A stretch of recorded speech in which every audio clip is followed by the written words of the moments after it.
बिस्मिल्लाहिर्रहमानिर्रहीम। स्टूडेंट्स, आज हमारा लेक्चर नंबर 6 है। इसमें हम एक्सरसाइज 6.4 के क्वेश्चन नंबर 8 से क्वेश्चन नंबर 11 करेंगे। क्वेश्चन नंबर 8 देखें।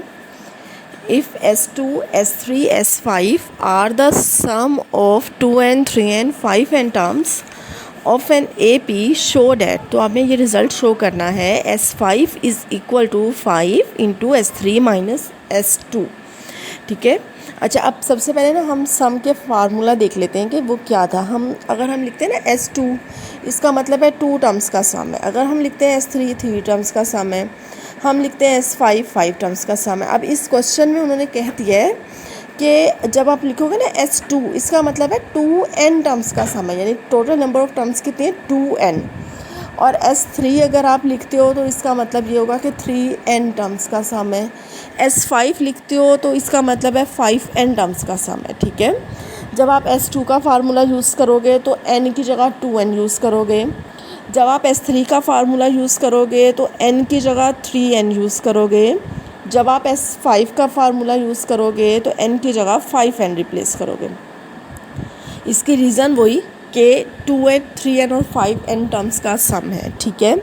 अब हमने प्रूफ करना है इसमें कि S3 minus S2 into 5 is equal to S5। हम ऐसे करेंगे कि हम कंसीडर करेंगे S3 माइनस S2 को, उसको सिंप्लीफाई करेंगे, फिर उसको 5 से मल्टीप्लाई करेंगे। आप देखेंगे उसका आंसर S5 के इक्वल आ जाएगा। लेकिन सबसे पहले तो हम S2, S3 और S5 के फार्मूलास लिखते हैं।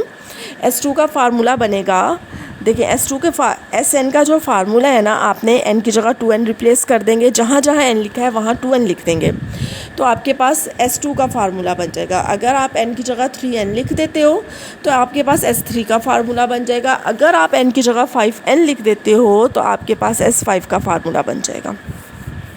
अब S2 का फार्मूला क्या बनेगा, 2n/2 2a1 plus 2n minus 1 into D. और S3 का formula 3n/2 2a1 plus 3n minus 1d। और S5 का आएगा 5n/2 2a1 plus 5n minus 1d। अब क्या करना है, S3 माइनस S2 क्यों लेना है, क्वेश्चन में गिवन है कि हमने ये प्रूफ करना है, इसलिए हमने लिया S3 माइनस S2। अब दोनों को सिंप्लीफाई करना है, जिस तरह आप लोग इजी समझें आप इसको सिंप्लीफाई कर सकते हैं। ठीक है। अब सबसे पहले ऐसा दोनों में n/2 मौजूद है, हमने सबसे पहले n/2 कॉमन ले लिया। फर्स्ट वाली टर्म में 3 को अंदर मल्टीप्लाई कर दिया और सेकेंड वाली को -2 से मल्टीप्लाई कर दिया। ठीक है। उसके बाद आपने क्या करना है, जितने भी a1 है उनको कंबाइन कर देना है, n/d को कंबाइन कर देना है और d वाली टर्म्स को कंबाइन कर देना है। ठीक है। उसके बाद आपने d कॉमन ले लेना है, 5n माइनस 1 इंटू डी आ जाएगा। अब इस फार्मूले को गौर से देखो और ऊपर जो S5 का फार्मूला लिखा हुआ है उसको भी गौर से देखो। आप देखेंगे दोनों में क्या तब्दीली है, सिर्फ 5 अगर n के साथ लिख दें, शुरू वाले n के साथ, तो ये S5 का फार्मूला बन जाएगा। तो हम ऐसे करते हैं कि इस इक्वेशन में S3 minus S2 is equal to n/2 into 2a1 plus 5n minus 1d को 5 से मल्टीप्लाई कर देते हैं। ठीक है, दोनों तरफ। अब यहाँ पे आ जाएगा 5S3 माइनस S2 और दूसरी तरफ आ जाएगा 5n/2 और बाकी वही आंसर। अब ये जो वैल्यू बनी है ये क्या है, S5 का फार्मूला है, बिल्कुल S5 का फार्मूला है। तो यहाँ से आपके पास प्रूफ हो गया कि अगर आप 5 इंटू S3 माइनस S2 को सॉल्व करते हो तो इसका आंसर S5 के बराबर होगा।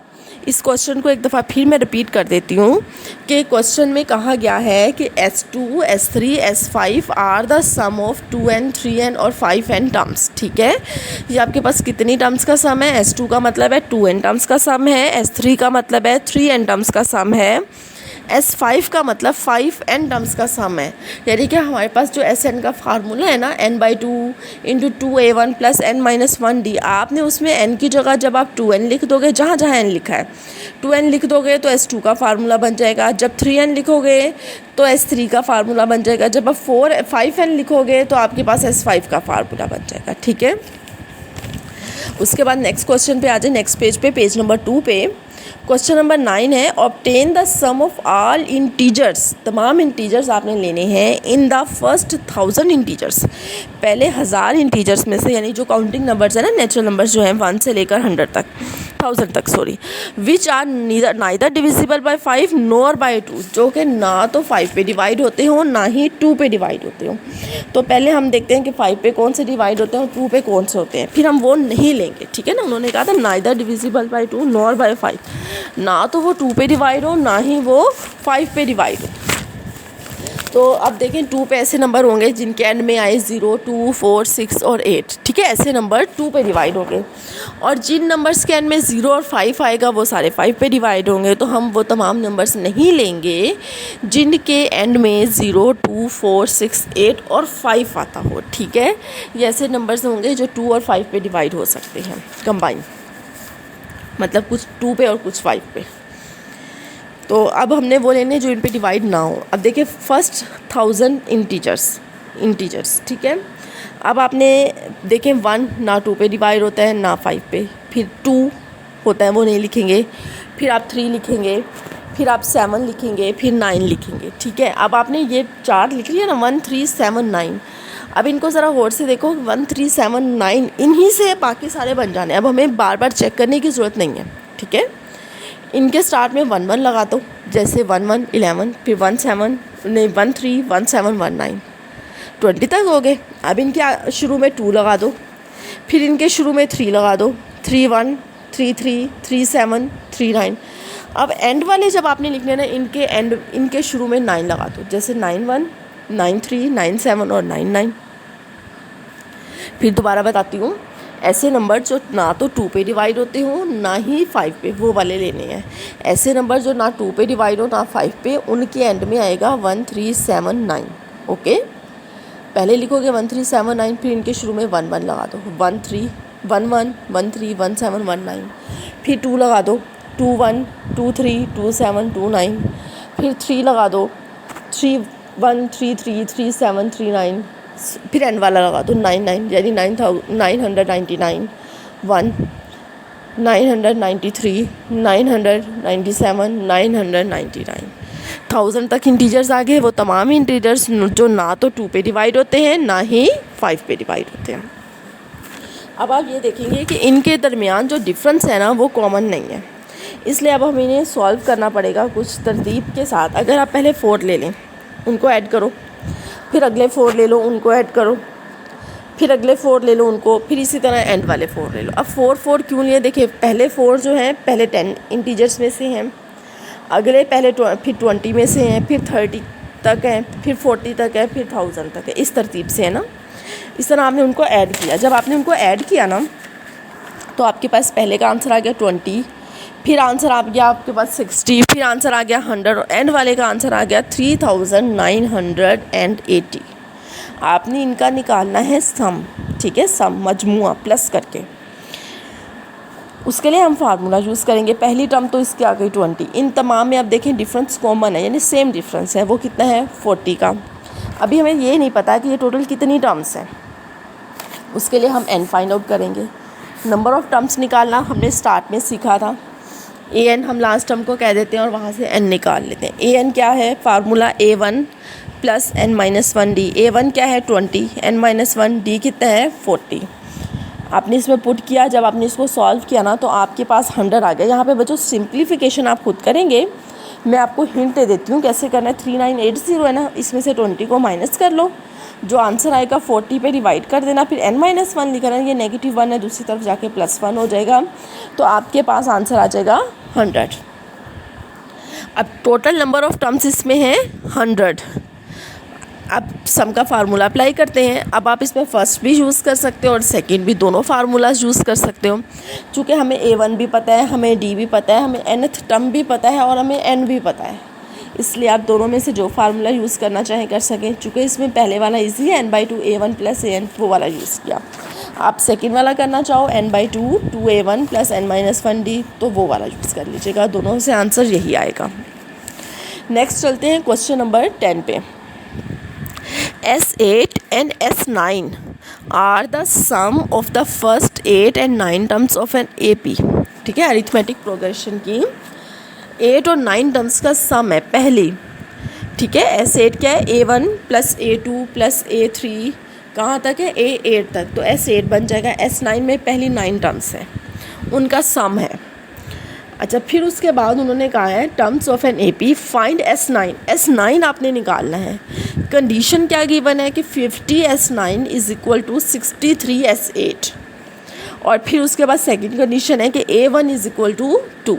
इन दो कंडीशंस को यूज़ करते हुए आपने निकालना है S9, फाइंड आउट करना है। S9 के लिए हमें देखें n तो पता है 9, बाकी हमें A1 भी पता है वो है 2। हमें D मेन हमें क्या चाहिए D। देखें हमारे पास फार्मूला क्या है n/2 2A1 plus n-1D। A1 पता है, n पता है, D नहीं मालूम। तो हमने इस इक्वेशन को यूज़ करते हो ना, इन कंडीशंस को यूज़ करते हो मेन D फाइंड आउट करना है। जब हमें D पता चल जाएगा तो हम S9 में उसकी वैल्यू पुट कर देंगे और रिज़ल्ट आ जाएगा। तो देखते हैं 50 S9, सबसे पहले 50 वैसे लिख दिया, S9 की जगह उसका फार्मूला। स्टूडेंट्स जो आपके पास SN का फार्मूला है ना, आप उसमें n की जगह 9 लिख देंगे। SN का फार्मूला है n/2 into 2A1 plus n-1D। उसमें आप n की जगह 9 पुट कर देंगे, ठीक है। उसके बाद S8 में n की जगह 8 पुट कर देंगे। उसके बाद आपने इसकी सिंप्लीफिकेशन खुद कर लेंगे उम्मीद है, ठीक है, इतनी मुश्किल नहीं है। तमाम वैल्यूज़ को इक्वल के एक साइड पे ले जाओ, सिर्फ D अननोन है, D का आंसर आ जाएगा 3। आपने अब D फाइंड आउट कर लिया। उसके बाद आप SN का फार्मूला लिखा है, n की जगह 9 पुट कर दिया है, A की जगह उसकी वैल्यू क्वेश्चन में गिवन है 2 वो लिख दिया, D हमने अभी निकाला 3 वो लिख दिया। आप इसको सॉल्व करेंगे, आंसर आएगा 9/2 4 + 24, 4 + 24 आपके पास आ जाएगा 28। 2 पे डिवाइड करोगे 14, 14 को 9 से मल्टीप्लाई करोगे तो 126 S9। एक दफ़ा रिपीट कर लेते हैं। आपके पास क्वेश्चन में कहा गया है कि S8 और S9 8 और 9 टर्म्स का सम है, फर्स्ट 8 और 9 टर्म्स का सम है। फिर कंडीशन गिवन है कि 50 S9 is equal to 63 S8। S9 की जगह S9 का फार्मूला पुट कर दें, S8 की जगह S8 का फार्मूला पुट कर दें, ठीक है। A1 जहाँ लिखा हुआ है उसकी जगह 2 लिख दें। सिर्फ इसमें अननोन यानी जो वैल्यू निकालनी होती है जिसकी, वो है सिर्फ D, ठीक है। अननोन क्या है, जो हमें मालूम नहीं, वो सिर्फ D है। D निकाल लेंगे, उसका आंसर आ गया 3। अब D का आंसर S9 में पुट कर दें। S9 में क्यों पुट करना है, क्वेश्चन में कहा गया है S9 निकालें, इसलिए उसमें पुट करना है, ठीक है। वो आपके पास आ जाएगा 126। अब आप आ जाएंगे क्वेश्चन नंबर 11 पे। The sum of 9 terms of an AP is 171। 9 terms का सम है, तो सम के फार्मूले को किससे रिप्रेजेंट करते हैं, S9, ठीक है, 171। And it's 8th term is 31। 8th term क्या होती है, A8, वो कितनी है 31। फाइंड द सीरीज़ निकालनी है। अब हमारे पास दो कंडीशन गिवन है, एक S9 इज इक्वल टू 171 और दूसरी है A8 इज इक्वल टू 31। इन दोनों को यूज़ करते हुए हमें A1 भी चाहिए, हमें D भी चाहिए। पिछले वाले क्वेश्चन में, लास्ट क्वेश्चन में हमने सिर्फ D निकाला था, इसमें हमें A भी चाहिए और D भी चाहिए। अब S9 की जगह उसका फार्मूला लिख दें, n की जगह 9 पुट कर दें, ठीक है। उसके बाद 9/2 को इक्वल के दूसरी साइड पे ले जाओ, 2/9 हो जाएगा। एक इक्वेशन 2 पे डिवाइड कर दो, चूँकि ये पूरी इक्वालिटी 2 पे डिवाइड हो सकती है, इक्वालिटी मतलब पूरी इक्वेशन 2 पे डिवाइड हो सकती है ना, इसलिए हमने इसको सिंप्लीफाई कर दिया। इक्वेशन को जितना सिंप्लीफाई कर लिया जाए उतना ही हमारे लिए आसान हो जाता है उसको सॉल्व करना, और अगर आप ना करना चाहें तो भी आंसर वही आएगा। अब उसके बाद जो इक्वेशन 1 है ना ऊपर लिखी हुई है, A1 + 7D is equal to 31, एक ये आगे और एक ये सेकंड वाली, इन दोनों को जिस तरह आप चाहें सॉल्व कर लें, चाहे सब्स्टिट्यूशन कर लो, कंपैरिजन कर लो, जस्ट साइमल्टेनियसली सॉल्व करो, जिस तरह आप चाहें इनको सॉल्व कर सकते हैं और A और D का आंसर निकाल लेंगे, ठीक है। अब आपके मैंने यहाँ पे इसको सॉल्व किया दोनों इक्वेशंस को, एक दोनों में A1 मौजूद है, ठीक है। एक इक्वेशन से दूसरी इक्वेशन को माइनस कर दिया है, आपके पास D का आंसर आ गया है 4। अब A1 का आंसर हमें चाहिए, D तो आ गया। अब चाहे D का आंसर 4 इक्वेशन 1 में पुट करो, चाहे इक्वेशन 2 में पुट करो, आपके पास A1 का आंसर आ जाएगा। मैंने इसको इक्वेशन 2 में पुट कर दिया, वो ज़्यादा ईजी थी इसलिए। अब A1 का आंसर कितना आ गया आपके पास 3। अब A1 भी आ गया, D भी आ गया। दोबारा क्वेश्चन पे चलते हैं। क्वेश्चन था the sum of 9 terms of an AP 171। हमने 9 टर्म्स का सम, फिर उसके बाद उसका फार्मूला लिख दिया। उसके बाद गिवन था एंड इट्स 8th टर्म, और उसकी 8वीं टर्म क्या है 31। हमने A8 का फार्मूला लिखा, फिर दोनों को सॉल्व किया, हमने A और D निकाल लिया। उसके बाद उन्होंने इस क्वेश्चन में कहा है फाइंड द सीरीज़, ठीक है, सीरीज़ निकालनी है तो हमें टर्म्स चाहिए उसके लिए। पहली टर्म तो आ गई 3, सेकेंड टर्म कैसे निकालनी है, डी ऐड कर दो इसमें, सेकेंड आ जाएगी।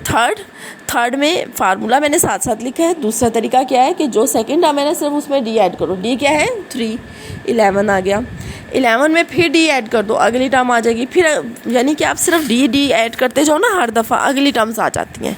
ये वाली बात मैं एक दफ़ा फिर बता देती हूँ। देखो A1 का आंसर क्या है 3, A2 का आंसर कितना है, क्या आएगा, आपने 3 में डी को ऐड कर दो, 7 आ गया। अब 7 में फिर डी को ऐड कर दो, 11 आ गया। 11 में फिर डी को ऐड करोगे 15। अब सीरीज़ क्या बन गई, 3 + 7 + 11 + so on मैंने लिख दिया। ठीक है स्टूडेंट्स, बाकी इंशाल्लाह नेक्स्ट लेक्चर में करेंगे क्वेश्चन।